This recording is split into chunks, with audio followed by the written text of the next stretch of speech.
mga ka-explore, update nga ako sa aking for today's video. Pupunta nga tayo sa post office na nilagay ko sa address. Saglit lang at bawal mag-video habang natawid ng kalsada. So ayan, papunta nga tayo doon sa post office. Kasi may kukunin ako. May kukunin akong documents.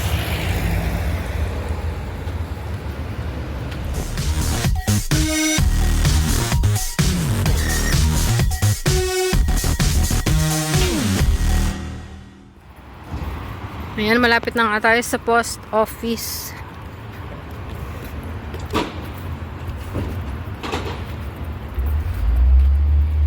May kukunin nga pala akong documents dito. Galing sa URSAD. Yun po yung ni-request ko na certificate ng aking filing TRC. Yung residency ko dito. Kasi kailangan yun kapag nag-apply ka ng ibang company. Ayan, nandito na nga ako.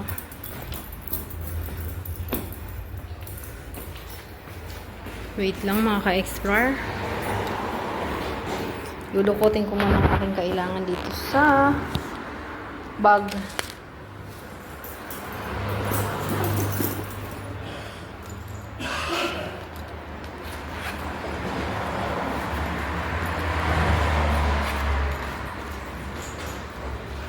Kukunin ko ang aking passport. Kasi isa yan sa napaka-importanting documents.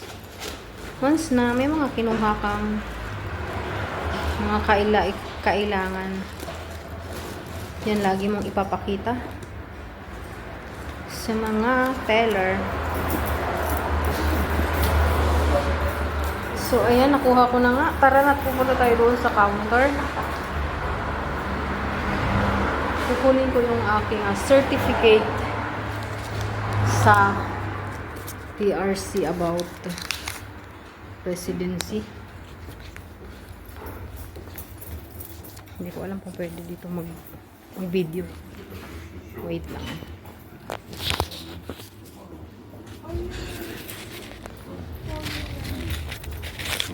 Wait lang. Ayan na nga mga ka-explore, at nakuha ko ng aking documents na kailangan. So tara, uuwi na tayo.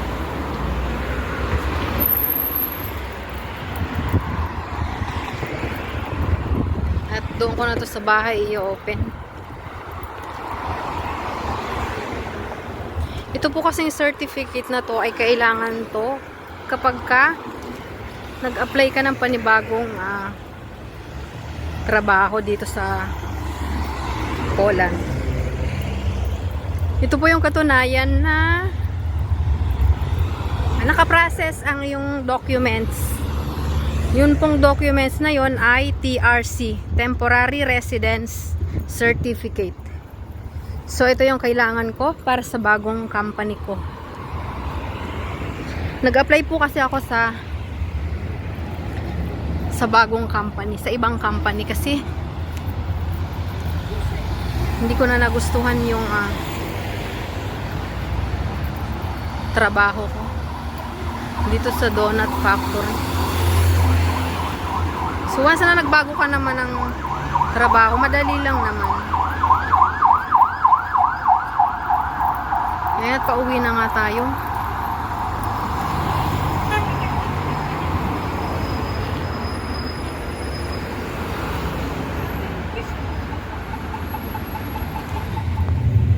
Ayan, at nakatawid na nga ako mga ka-explore sa pedestrian. Bawal nga po palang mag-cellphone habang ikaw ay natawid or naglalakad sa kalsada. Ay hindi, doon lang pala sa kapag natawid ka. Bawal po mag-cellphone. Kasi huhulihin ka ng pulis. Saka bawal ka ring tumawid sa walang pedestrian. Mahigpit pong pinagbabawal nila yun dito.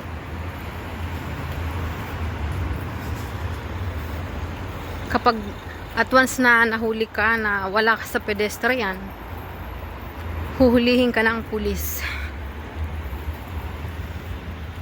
Kukuhanin ang passport mo. Kaya sumunod na lang tayo sa kanilang patakaran kasi tayo ay nasa teritoryo nila. At saka mas maganda yun. Hindi katulad dun sa atin. Nasa pedestrian ka na, babanggain ka pa. Dito po hindi. Priority ang tumatawid. Hihinto at hihinto sila. Ganun po dito. Kaya maganda ang kanilang dito. Pamamalakad sa aking palagayan. So ayan, pauwi na nga tayo. Medyo napagod ako.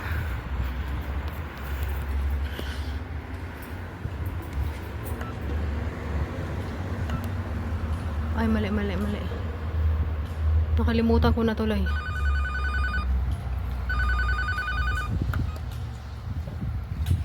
Hala, napindot ko yung ibang apartment.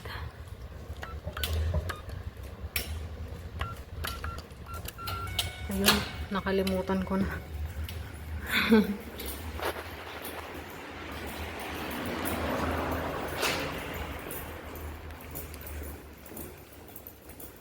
Ayan, pauwi na nga ako.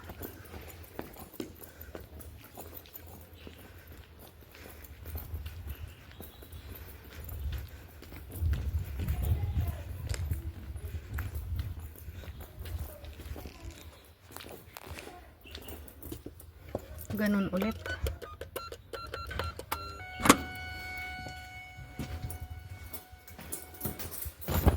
Dito na ako sa aking apartment. So, ayan, doble-doble ang pintuan dito. Kaya napaka-safe. Medyo luma na nga lang ang apartment dito sa aking napuntahan. Pero,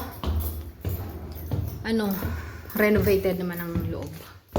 Napakaganda. So, wait nga lang. Hi! Ayan, ito na nga pala yung aking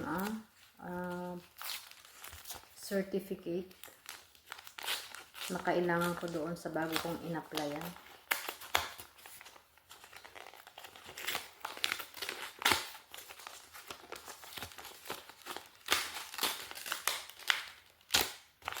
Okay.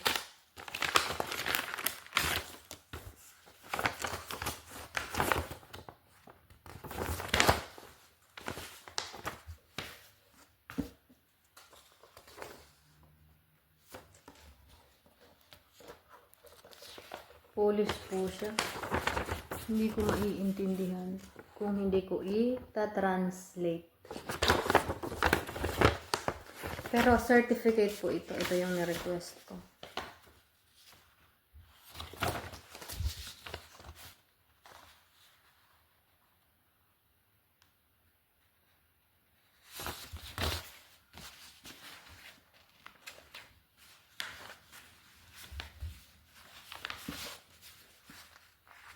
Regarding nga pala sa mga patakaran dito sa Poland. Next time, ikukwento ko po sa inyo kung ano ang kanilang mga